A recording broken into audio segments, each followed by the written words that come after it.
Е92. Печка не работает. Кондиционер в том числе. Вот такой вот гул со стороны бардачка.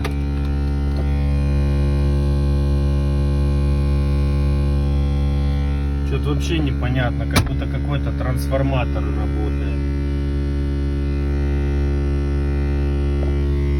Такой вот гул.